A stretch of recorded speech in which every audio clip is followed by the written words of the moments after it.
ఉంది. ఇప్పుడు చూశారు కదా మురళి పుస్తకం. అదే మురళి ఏంటంటే హాఫ్ అన్ అవర్ ఉంటుంది. హాఫ్ అన్ అవర్ 45 నిమిషాలు ఉంటుందన్నమాట.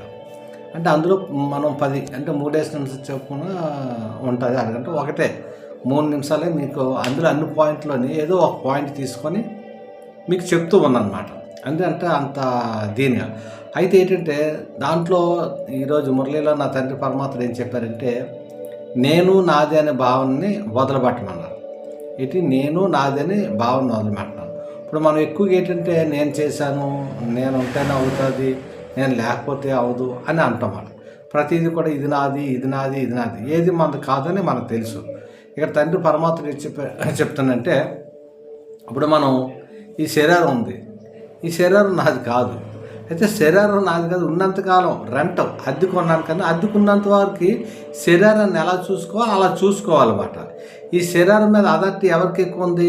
మాయారావణుడికి ఎక్కువ ఉంది. ఎవరికి ఎక్కువ ఉంది? మాయారావణుడికి ఎక్కువ ఉంది. అందుకే ఈ శరీరాన్ని మాటకి దుఃఖాన్ని ఇస్తాడు. నా ఇష్టం, నా శరీరాన్ని ఏమైనా చేసుకుంటాను. చూడు మందు తాగిసిన వాళ్ళు చూస్తాం కదా, ఆడేంటంటే శరీరాన్ని కొట్టేసుకోవడం, వాళ్ళ బాధలు కొట్టేసుకోవడం, ఇష్టం వచ్చినట్టు గోడలు తీసుకుంటాడు. ఏది చేస్తున్నావు అంటే అప్పుడు అందులో ఏంటంటే ఒక మాయితాలక ఈవులు ఉంటుంది. అది ఏంటంటే ఇష్టాసారంగా శరీరం. మరి దుఃఖపడేది బాధపడేది ఎవరు? అందులో ఉన్న ఆత్మ. ఎందుకంటే దానికి కనెక్ట్ అయిపోయింది, ఇది నాది అనుకుంటాడు. అందుకే నాది నాది అనుకున్నది నీది కాదురా, నీది కాదు అనుకున్నది ఒకనాటికి రత్నమగునురా అని ఎంతో మంచి పాట ఉందన్నమాట. ఆ మధురమైన గీత అది ఆత్మబంధువులు అనమాట. అయితే ఏంటిది మంద కాదని ఏంటనుకుంటున్నావు? ఈ శరీరం మంద అనుకుంటున్నావు. మంద కాదు. ఎందుకంటే ఈ శరీరాన్ని మనం ఎప్పుడైతే వదిలేసామో మనం మోసిన వాళ్ళు ఇంకో నలుగురు వస్తారు, వాళ్ళు మోసుకొని వెళ్ళిపోతారు. నువ్వేంటిది ఆ వెళ్ళిపోయి నీ ఆత్మ శరీరం వదిలేసిన పైన నుంచి చూస్తుంటుంది ఆత్మ సూక్ష్మ శరీరంతో. కానీ మరి ఎందుకు పోయట్లేదు? నిన్ను వేరే వాళ్ళు మోసుకొని తీసుకెళ్ళిపోతుంటారు. అది నీది కాదు కదా. ఎందుకని ఎప్పుడైతే నువ్వు శరీరం అది నీది కాదు, నీకు తీసుకెళ్ళి శరీరాన్ని కాల్ చేస్తారు, తగలెట్టేస్తారు. మళ్ళీ ఏం చేస్తావు?